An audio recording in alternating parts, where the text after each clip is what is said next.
Aujourd'hui, je me suis installé au pavillon de l'Arsenal à Paris, où se tient l'exposition Paris Métropole 2020, car ces dernières semaines, je vous ai parlé de l'histoire de Paris, mais qu'en est-il maintenant de son futur?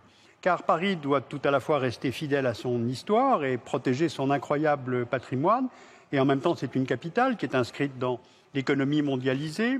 Elle doit être respectueuse de l'après-Kyoto, c'est-à-dire sobre en énergie, peu polluante.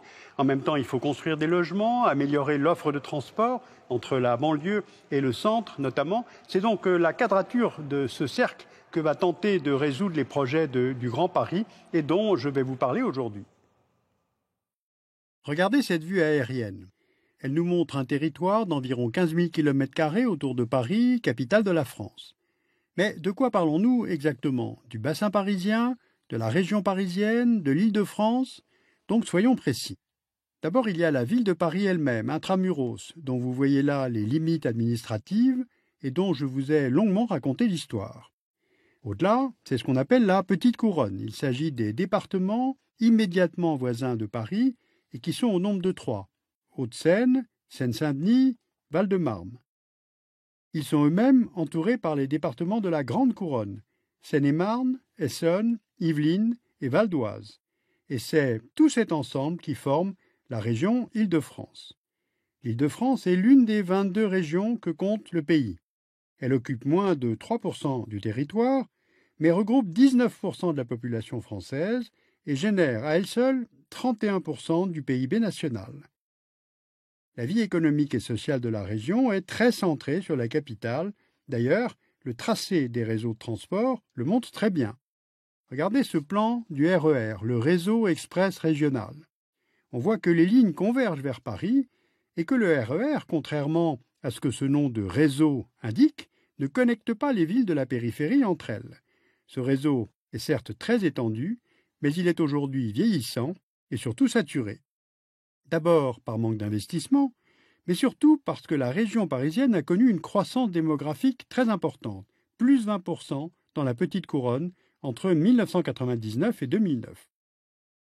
Ainsi, le RER A passe souvent la barre du million de voyageurs par jour, ou encore, en une journée, il y a plus de voyageurs sur la ligne RER B qu'il n'y en a sur l'ensemble du réseau TGV en France.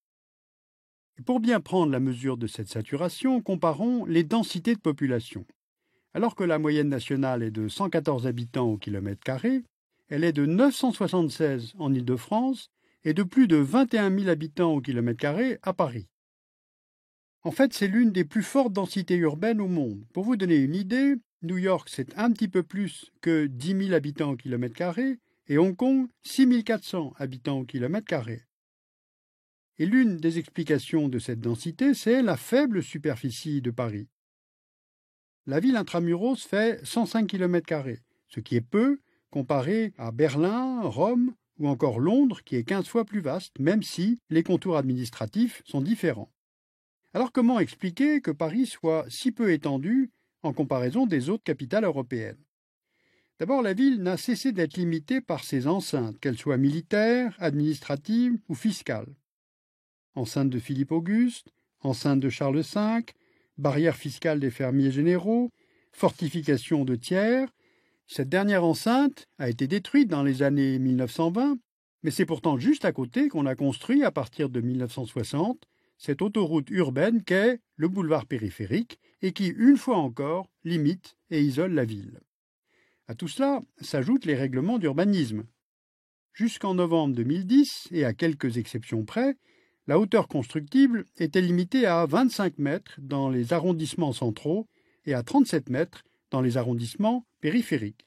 Ceci afin de protéger l'extraordinaire cohérence architecturale de cette ville vieille de 2000 ans. Donc résumons, superficie restreinte, densité de population importante, hauteur de construction limitée et les flux domicile-travail qui convergent tous vers Paris. Résultat, Paris étouffe. Alors que faire?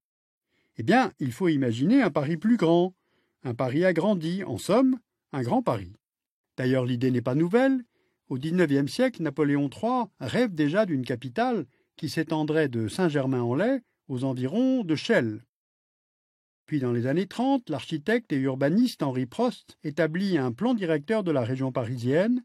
Il propose de désenclaver Paris par de nouveaux axes routiers et surtout par une redéfinition du périmètre d'urbanisation et des banlieues qu'il voit comme les portes d'entrée de la capitale. L'idée d'un Grand Paris revient à la fin des années 2000. On peut retenir 3 éléments des chantiers à prévoir: la gouvernance, l'urbanisme et les logements, et les transports. Commençons par les transports. Baptisé Grand Paris Express, le réseau que vous voyez là doit répondre aux nouveaux besoins en matière de transport et favoriser une plus grande attractivité de la région. Il s'appuie sur l'ouverture de nouvelles lignes et sur la modernisation et l'extension des lignes existantes. Ainsi, la ligne 14 est prolongée au nord en direction de Saint-Denis et au sud jusqu'à l'aéroport d'Orly. La ligne 11, après un premier prolongement, atteindra Noisy-Champs en 2025 et sera alors connectée au RER A et aux nouvelles lignes qui contourneront Paris. Regardons justement ces nouvelles lignes prévues. La ligne 15 sera opérationnelle en 2030. C'est un métro enterré d'une capacité équivalente à celle de l'actuel métro parisien. Elle dessert le quartier d'affaires de la Défense, relie les villes de la Petite Couronne, ce qui permet d'aller d'un point à un autre en évitant de transiter par le centre de Paris. La ligne 16 devrait ouvrir en 2023. C'est une ligne de métro automatique qui va désenclaver les banlieues est les plus éloignées de la capitale et les relier aux lignes A et B du RER.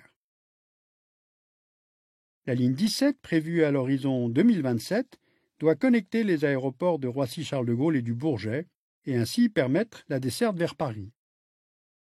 Et pour finir, la ligne 18. Elle reliera en 2030 l'aéroport d'Orly à Versailles en traversant le plateau de Saclay, qui est un important pôle d'enseignement et de recherche scientifique. Après 2030, un prolongement est prévu jusqu'à Nanterre, autre pôle d'enseignement, avec son importante université. Au total, ce sont 205 km de lignes, 72 nouvelles gares, le tout pour un budget estimé actuellement à 30 milliards d'euros. 2 millions de voyageurs par jour sont attendus sur l'ensemble de ce réseau qui reliera les zones d'habitat, les aéroports, les grands pôles de compétitivité et donc les bassins d'emploi. Deuxième aspect sur lequel je voulais m'arrêter, les projets d'urbanisme et d'architecture. En décembre 2007 est lancée une consultation internationale pour l'avenir du Paris métropolitain. 10 équipes internationales proposent alors leur vision d'un Grand Paris en tenant compte du protocole de Kyoto sur le climat. Parmi elles, un projet tout à fait original, c'est celui de l'architecte et urbaniste Antoine Grimbach. Son idée, c'est que Paris doit se tourner vers la mer, via Rouen et Le Havre, par la vallée de la Seine. Paris est en effet une des rares grandes métropoles internationales qui n'est pas à l'embouchure d'un port. Or, le transport maritime est stratégique sur notre planète mondialisée. Au XXIe siècle, selon Grimbach, le Grand Paris doit donc se doter d'un pôle fluvio-maritime pour rester une ville de rang mondial.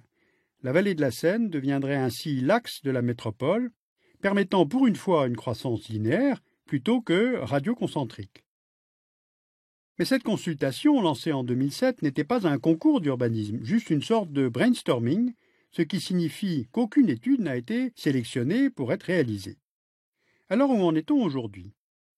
La réflexion se poursuit au sein de l'Atelier international du Grand Paris, qui regroupe les 10 équipes ayant participé à la consultation de 2007, plus 5 équipes supplémentaires.